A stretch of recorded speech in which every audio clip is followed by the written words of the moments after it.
impresionante, el cual fue el cumplimiento de los 400 años desde que zarpara el primer barco que venía cargado de protestantes desde la nación de Inglaterra, que venían huyendo de allá por la persecución romana papal, y esos protestantes desembarcaron en las costas de Massachusetts, en Estados Unidos, en un barco que era llamado el Mayflower. En este caso, todos los integrantes de ese barco eran de la religión calvinista, y ellos venían huyendo precisamente de las persecuciones religiosas que ejecutaba el rey de Inglaterra en contra de ellos. Y uno podría preguntarse, pero un momento, Ecusatón, ¿cómo así que siendo Inglaterra la nación donde fue más fuerte la reforma y donde el rey se había desligado de la obediencia hacia el Papa de Roma, terminara siendo precisamente la nación donde se desatara una persecución viciosa en contra de los protestantes, que a la final no estaban de acuerdo no con los decretos de su rey, sino con los decretos de un rey extranjero, que en este caso era el Papa de Roma? Eso es bastante irónico, porque después de todo, a ellos o a estos protestantes se les perseguía porque supuestamente eran enemigos del rey de Inglaterra, pero no, eran enemigos del rey de Roma. Es de locos, ¿verdad, hermanos? Lo que ellos no sabían es que su rey de Inglaterra se había hecho esclavo del rey de Roma. Y entonces ahí está como difícil la cosa. Y hermanos, en parte eso es lo que se repite en los últimos tiempos, como está establecido en el Apocalipsis. Los 10 reyes de la tierra, que representan a todos los reyes de la tierra, están subyugados y esclavizados al Papa de Roma. Él es el rey absoluto. Pero es una gran ironía que se persiga a los protestantes por no obedecer los designios y los mandatos de un rey extranjero. Pues eso es lo que deben hacer aquellos que son patriotas, ¿verdad, hermanos? Pero miremos lo que ocurre en Estados Unidos, donde Donald Trump lidera este movimiento patriótico, y el mismo Donald Trump se presenta como subyugado a los dogmas del Papa de Roma, al punto que él mismo se ha vestido usando la inteligencia artificial como Papa de Roma. Y sabemos que todos los integrantes de su gobierno están subyugados a un rey extranjero que es el rey del Vaticano. ¿Y eso es patriotismo? Ay, hermanos, de verdad que la ironía no tiene límites cuando nosotros vemos estas hordas de personas siguiendo este movimiento republicano que porque es patriota, ¿eso es patriotismo? Ay, hermanos, es de locos. Bueno, volviendo al tema, si los inmigrantes huyeron de Inglaterra desde 1620 y resulta que el cisma de la iglesia anglicana con la iglesia católica ocurrió en 1520, ¿qué pasó en el transcurso de esos 100 años para que de un momento a otro terminara a la final desatándose una persecución viciosa en contra de los protestantes? ¿Verdad, hermanos? Entonces, retomando el tema del rey Enrique VIII, que no podía engendrar hijos con la reina, de un momento a otro decide que se va a divorciar y que él quería casarse con una señora llamada Ana Bolena. Sin embargo, como ya vimos, el divorcio estaba prohibido por el Vaticano, y la única manera que existía era que el rey Enrique VIII le solicitara una autorización directa al Papa de Roma como un asunto especial para que se le permitiera el divorcio. Por lo que el rey Enrique VIII se dirigió al Papa Clemente VII para que le otorgara el permiso de divorciarse.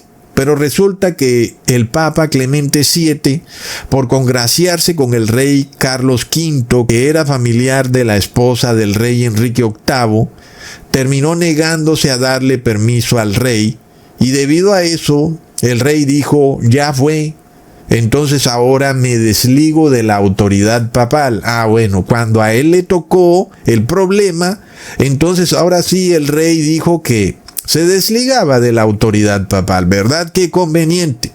Mientras el problema era de sus ciudadanos, él seguía sometido a la autoridad papal. Cuando él se da cuenta que él mismo era esclavo, entonces decide desligarse de la autoridad papal, y entonces el rey de Inglaterra se autonombra y se declara rey y obispo de todas las iglesias de su país. Hermanos, entonces miremos esto. Ese título se hizo oficial en el año 1531, fecha que, por otro lado, es como bastante curiosa. Uno se pregunta, ¿es que esto es coincidencia o qué es lo que pasa aquí? Porque de por sí ya estamos ante un evento cataclísmico, es decir, hace 500 años no se reunía un rey de Inglaterra con un papa de Roma. Uno pudiera pensar, bueno, y así como ellos están celebrando el fin del cisma de la iglesia anglicana ahora en el 2025, y ellos están celebrando los 500 años en el que el rey de Inglaterra se había apoderado de la corona de obispo de las iglesias de Inglaterra, y ahora se reúnen para devolverle la corona al Papa de Roma. Y yo me pregunto, ¿verdad, hermanos? Si uno sigue como esta lógica, este esquema de acontecimientos, de eventos tan impresionantes que ocurren de 400 años aquí, de 500 años allá, resulta que en el 2031 uno pudiera también decir que se cumplen 500 años desde que el rey Enrique VIII hizo esa declaración oficial de él convirtiéndose en rey y obispo de la iglesia de Inglaterra. Y yo pregunto, ¿será que ahora en el 2031 será ya por fin Jesús quien se corone como rey y obispo de las iglesias, ¿verdad? Pero no de las iglesias terrenales. Ya nosotros vemos que son masónicas. No tiene ninguna lógica, ¿verdad? Que Jesús venga a tratar de convertirse en rey y obispo de las iglesias terrenales y se siente en un supuesto templo en Jerusalén desde donde gobernará las iglesias masónicas de la tierra. Es algo imposible, ¿verdad, hermanos? Porque en estas iglesias hay masonería. Y los únicos que no conocen esto son los aletargados que van a bailar y a cantar canciones, y los otros que van es a comer galleta a la iglesia y no pueden ver los símbolos masónicos ante sus propios ojos. Sin embargo, ya vemos por qué la gran multitud no puede estar viva en estos momentos. Y ahora solo están los 144,000. Así que cuando Jesús venga en el 2031, cuando se cumplen estos 500 años desde que el rey Enrique VIII hizo la declaración oficial de él convirtiéndose en rey y obispo de la iglesia de Inglaterra, ahora sea Jesús quien haga esa declaración oficial de él ser rey y obispo, no solo de los 144,000, sino de la gran multitud que será resucitada y trasladada al cielo, junto con los 144,000, porque las iglesias cristianas de esta tierra son inmundas por sus rituales masónicos, paganos, que ni los mismos cristianos pueden tratar de entenderlos, porque de inmediato sufren una disonancia cognitiva. Es de locos, hermanos.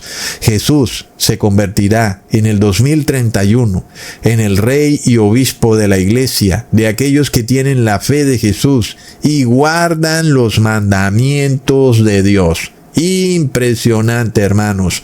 Pronto se establecerá para siempre la verdadera iglesia, la iglesia del amor ágape, la iglesia que ama y que no persigue, la iglesia que es humilde y que no es soberbia, la iglesia que está vestida de batas blancas y no de púrpura y escarlata, la iglesia cuyo oro es la palabra de Dios y no lingotes o dinero de papel, la iglesia que en vez de acumular es una iglesia que entrega.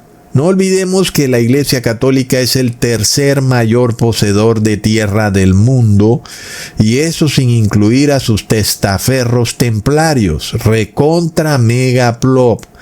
Hermanos, ¿será que pronto vamos a ver la verdadera y última transferencia de poder? Ya no será los reyes de la tierra entregándole su corona al Papa de Roma, sino que ahora es el Papa de Roma quien pierde su corona, y Jesús es el verdadero Rey de Reyes, el Señor de Señores y el único obispo de la Iglesia. Apoteósico, hermanos. En el 2031 se cumplen 500 años. Bastante interesante. Ahora, ¿qué significa esto en términos del sistema de compra y venta? Muy curioso, ¿verdad, hermanos? Porque este sistema en el que estamos inmersos es este sistema de comercio, de contratación, de tráfico, inventado por el demonio, que de repente está por llegar a su fin. Leamos en Ezequiel capítulo 28, versículo 16. A causa de la multitud de tus contrataciones, fuiste lleno de iniquidad y pecaste, por lo que yo te eché del monte de Dios y te arrojé de entre las piedras del fuego, oh querubín protector. Sin embargo, aquí en la tierra, nosotros estamos inmersos en un sistema de tráfico, de compra y venta, que mantiene al ser humano en una esclavitud continua, inclusive hasta el día en que se muere.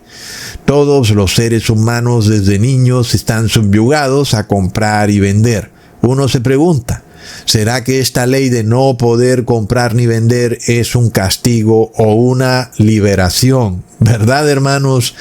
Si tú te pones a pensar desde cierto punto de vista, es una tremenda liberación. Finalmente, el poder saber que tú ya no dependes del sistema de tráfico, de comprar y vender para obtener tu alimento. Es tremendo porque ahora el alimento te es provisto directamente por Dios. Él es el que te provee, el que te da el pan de cada día. Ya no tienes que pagar por ello. Es algo que es impresionante. Es una liberación, indudablemente. Uno solo puede imaginarse cómo sería la vida si no tuviéramos que salir a comprar y vender. Sería una gran liberación. Claro que eso es fácil decirlo, pero difícil lograrlo. ¿Qué ser humano pudiera desligarse del sistema financiero o mercantil? Uno hasta este momento diría, tal vez aquellos que están locos o que tengan algún problema físico o mental que se los impide. Pero de resto todo ser humano está como obligado a estar inmerso en el sistema de tráfico del demonio. Pero ¿qué dice la palabra? Que Lucifer cayó del cielo a la tierra. Y precisamente cayó por ese sistema de compra y venta, por el sistema de tráfico. Ahora, es obvio que en el cielo no se compraban o vendían mercancías como aquí en la tierra, pero en el cielo seguramente el demonio traficaba con sueños, con ilusiones, esperanzas, fantasías. El demonio era algo así como un vendehumo, uno de esos estafadores, y los ángeles caídos compraron sus falsas ilusiones, su falso evangelio hedonista, como un falso viaje